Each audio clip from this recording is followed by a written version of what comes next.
अस्सलाम वालेकुम व्यूवर्स, कैसे हैं आप? उम्मीद है कि आप सब खैरियत से होंगे।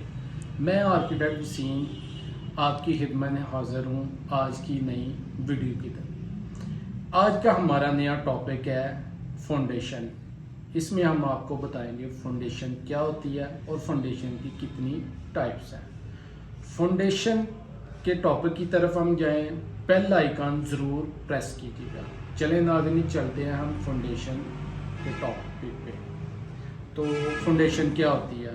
फाउंडेशन नाज़रीन बिल्डिंग में एक ऐसे पार्ट को कहते हैं जो बिल्डिंग का लोड ज़मीन पर ट्रांसफ़र करता है। ऐसे पार्ट को हम फाउंडेशन कहते हैं। फाउंडेशन की दो टाइप्स हैं, एक शैलो फाउंडेशन है, दूसरी डीप फाउंडेशन है। शैलो फाउंडेशन क्या होती है? शैलो फाउंडेशन ऐसी फाउंडेशन को कहते हैं जिसकी विड्थ उसकी डेप्थ से ज़्यादा हो। ऐसी फाउंडेशन को हम शैलो फाउंडेशन कहते हैं, जैसे कि आपने पिक में भी देख लिया होगा। दूसरी हमारी है डीप फाउंडेशन। डीप फाउंडेशन ऐसी फाउंडेशन को कहते हैं जिस फाउंडेशन की डेप्थ उसकी विड्थ से ज़्यादा हो।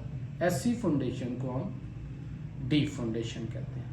शैलो फाउंडेशन की आगे हमारे पास दो टाइप्स हैं, एक है आइसोलेटेड फुटिंग, दूसरी है कंबाइंड फुटिंग। आइसोलेटेड फुटिंग और कंबाइंड फुटिंग में क्या फ़र्क है?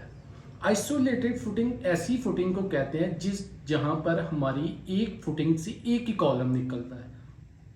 एक ही, जैसे 10 बाय 10 की हमने फुटिंग बनाई है, वहां से हमने एक ही कॉलम निकाला है, जैसे कि आप पिक में देख रहे हैं। ऐसी फुटिंग को हम कहते हैं आइसोलेटेड फुटिंग। और दूसरा है हमारी कंबाइंड फुटिंग। कंबाइंड फुटिंग ऐसी फुटिंग को कहते हैं जहां से हमारी एक ही फुटिंग से 2, 3 या 4 कॉलम निकलते हैं। ऐसी फुटिंग को हम कहते हैं कंबाइंड फुटिंग। आइसोलेटेड फुटिंग की आगे 3 टाइप्स हैं। ये नाज़रीन स्टेप बाय स्टेप आपको बताया जा रहा है कि आप कहीं पे भी कंफ्यूज ना हो। आइसोलेटेड फुटिंग की आगे 3 टाइप्स हैं, स्टेप फुटिंग है, सिंपल फुटिंग है और स्लोप फुटिंग है। ये कहाँ कहाँ पर यूज़ होती हैं? सिंपल फुटिंग जो हम यूज़ करते हैं ये हमारे आम सिंपल घरों में जहाँ पे लोड बहुत कम होता है वहाँ पे यूज़ होती है। दूसरी है हमारी स्टेप फुटिंग। स्टेप फुटिंग हम ज़्यादा जो हम स्टेप बाय स्टेप 3 या 4 इसके स्टेप बनाते हैं, पहले 10, फिर उसके ऊपर 8, फिर 6, फिर 4, इससे यहाँ से हम लेके आते हैं स्टेप फुटिंग। ये फुटिंग ज़्यादातर 3 से 4 स्टोरी बिल्डिंग में यूज़ होती है। उसके बाद है स्लोप फुटिंग। ये हमारा कॉलम से हम स्लोप लेके इसकी फुटिंग पर जो हमारी बेस होती है नीचे वहाँ पे लेके जाते हैं, स्लोप बनाते हैं, जैसे कि आपको पिक में नज़र आ रहा है। ये फुटिंग लोड को ट्रांसफ़र करने के लिए, और ये फुटिंग ज़्यादातर 6-7 स्टोरी बिल्डिंग में यूज़ होती है, ज़्यादा लोड बेयरिंग बिल्डिंग में। या दूसरी तरफ हमारी ये तो आ गई हमारी जो शैलो फुटिंग की टाइप्स की आगे।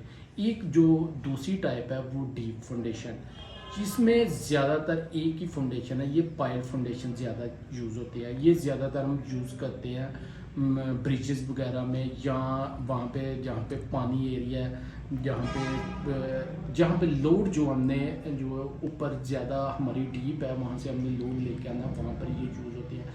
ये कैसी बनती है कि यहाँ पे ये ज़्यादा नीचे एक बेस होती है नीचे, वहाँ से नीचे 4, 5, 10, 12 ये पाइल निकल रही होती है, जैसे आपको पिक में नज़र है। इसके ऊपर ये पाइल कैप लगता है, फिर इसके ऊपर पिलर थोड़ा सा बनता है, फिर आगे ये जो टाइप्स जो आपने ब्रिजेस में देखा होगा ये ऊपर हेड लगता है, इसके ऊपर फिर बेस बन जाती है इस, और उसके ऊपर जो भी आपने कारपेट या जो भी बिछाना है इसके ऊपर वो बेस बना के इसके ऊपर वो रोड बना देते हैं।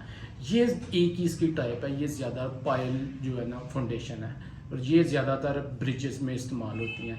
तो नाज़रीन आज आपको बताया फाउंडेशन, और फाउंडेशन की कितनी टाइप्स हैं और ये कहाँ कहाँ पर यूज़ होती है। तो उम्मीद है कि आपको बहुत नॉलेज आया होगा इस ये वीडियो से। तो अल्लाह हाफिज़, हम इंशाल्लाह मिलेंगे।